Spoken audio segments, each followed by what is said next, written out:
Hey folks, I'm JD. Welcome to my channel. Please subscribe. Please hit like. I do a lot of work in watchmaking, and I specifically do vintage pocket watches of all types. And I do them for people that like their watches and they treasure their watches, and a lot of folks want their watches restored so they can give them to their grandkids when they pass, and their grandkids can hold the watch and say, this was my granddad's watch, and my granddad got it from his father who got it from his father, which is really cool. That's kind of why I do this stuff.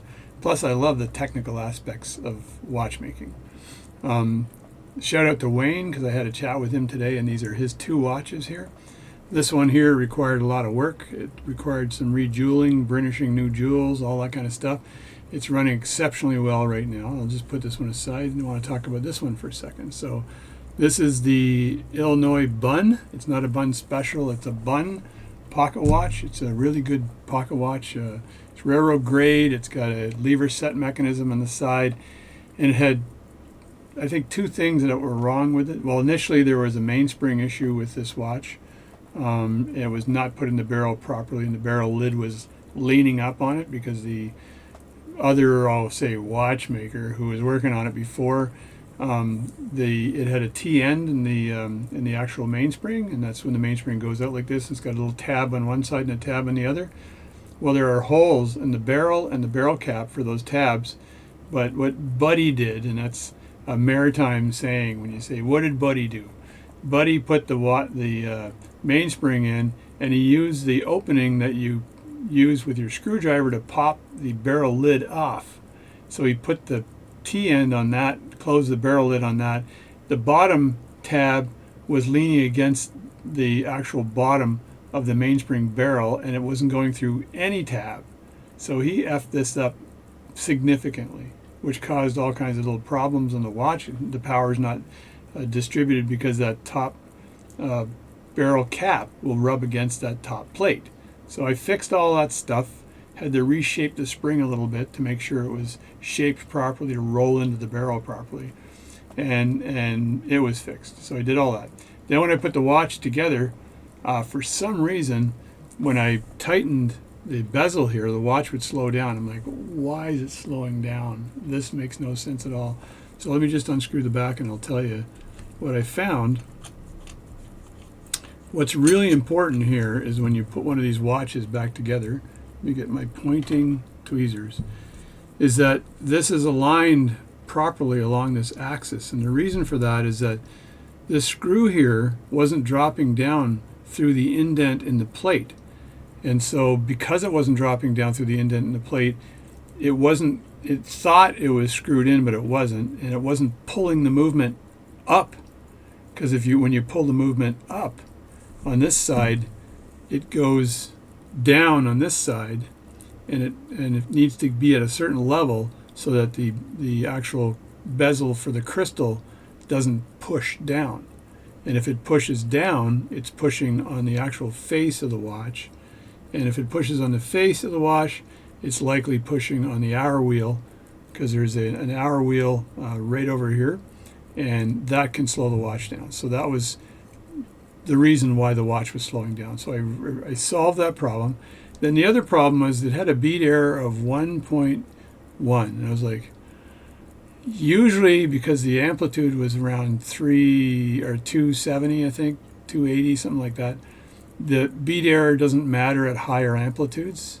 If the amplitude's around 220, then beat error is more significant. But being as anal retentive as I am, I dove into it to say, let's just figure out how to solve this beat error problem, right? So I look at this watch at this kind of an angle like this under a microscope, and I look where the arm of the pallet fork is in relation to the banking pins. Is it leaning more towards the left banking pin or the right banking pin? And based on where it's leaning, I can tell which way to turn the actual collet. Do I turn it clockwise or counterclockwise?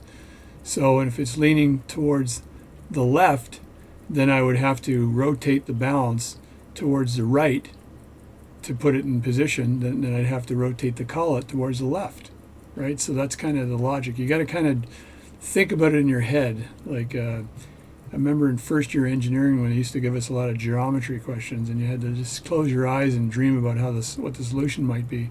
It's the same sort of thing. So under a microscope, you can see whether the arm of the pallet fork is leaning towards left or right. It's got to be dead center. And so I knew which way it was leaning. I thought I could probably get it better than 1.1. So I did an adjustment, and I adjusted it too far, and it ended up being 5.6. I'm like, what? I didn't realize the adjustment had to be so minute. So I had to take the balance cock out, like the balance out again, put it on a balance tack. And maybe if you would like, I can do a video on how to actually adjust the balance in vintage pocket watches for bead error, but I think there's probably other ones online. So I adjusted it again, right, by stabbing into the hairspring area with my 40 or my 60. What was my 60? I use a 0.6 millimeter screwdriver, and then rotated the collet again. So I did it around 10 times, I think, because I was getting close but not close enough, and I looked at it in the microscope again at one point. And then the last one I did, I got the bead error to 0, which is like no bead error. And what that means is that it swings clockwise the same number of degrees that it swings counterclockwise. And bead error matters in positional timing. So if you're timing the watch for position and the bead error is off, it's going to affect the position of the watch. So for very high grade railroad watches, you want a bead error below 1. So Wayne asked if I could get a bead error below 0.5 or lower. And when I saw his note, I was like, what? Because that is very, very difficult. You're kind of just nudging that collet ever so slightly to try to do that. And then again, you're not sure whether it's going to do it or not every time you nudge that collet. So to get a bead error below 1 is usually acceptable, and you can look at other people's watch channels and videos, and there's some smart guys out there, they're professional watchmakers, who will tell you anything below 1 is usually good. And again, if you've got an amplitude running at 150, 160, 170, the bead error matters less, and then basically you try to get it below 1. But I got this baby to 0, so super happy. I gave Wayne a call and talked to him about it, and it took me around 40 minutes to do that, which, that time is my time because I'm anal retentive. So this is a beautiful little bun watch. You can look this one up here. It's a railroad grade bun, 17 joules, and it's nice. It's running well. It's got a high amplitude, and there's no issues with it right now. And here are my numbers that I got for the watch bun. So face up, and I did a little bit of timing of it. I probably could have got it even closer. I could have probably moved it positive more, which would have made these numbers here run closer to 0, and I think Wayne can do that when he gets the watch if he wants. So I just got it close. But I got a 281 with a 0 bead error with face up, 0 bead error again, and that's with crown up. So those are the two positions you're concerned with in a watch. And you can do crown left and stuff, but normally you're looking at 3 positions on a wristwatch, because your hand is like this, and your hand might be flat on a desk occasionally, and then your hand might be down. If your hand is down, your crown is pointing away from you, so it's crown right, I think. So those positions are important. But on a pocket watch, you either have it dangling, and Wayne's going to dangle this in his case, right, dangling like this, so crown up is important, right? And then face up is also important, because you're going to show people the watch like this. But if you look at face down, -2, 309 amplitude, which is friggin' fantastic, and 0.01 bead error, which is also fantastic. So seeing that 1 is what I was aiming for, and that's milliseconds, by the way.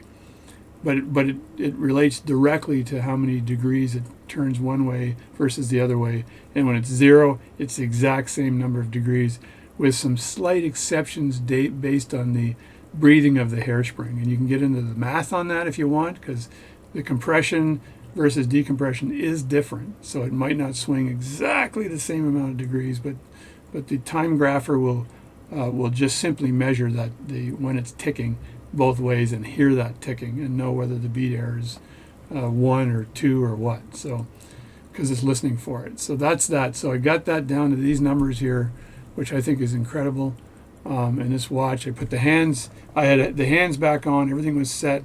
I made sure the hands were free from the second hand, everything works, and the watch is ready to be returned. So that's my story of this particular bun, not a bun special, but a bun pocket watch. It was a joy to work on, only because it had problems, and I love working on watches with problems. So you can contact me if you want me to do some watch work for you. It's jdwatchservice@gmail.com, jdwatchservice@gmail.com, and just pop me a note and say hi if you want to. So thanks a lot for watching my videos and supporting my channel, and I'll catch you next time. See you later.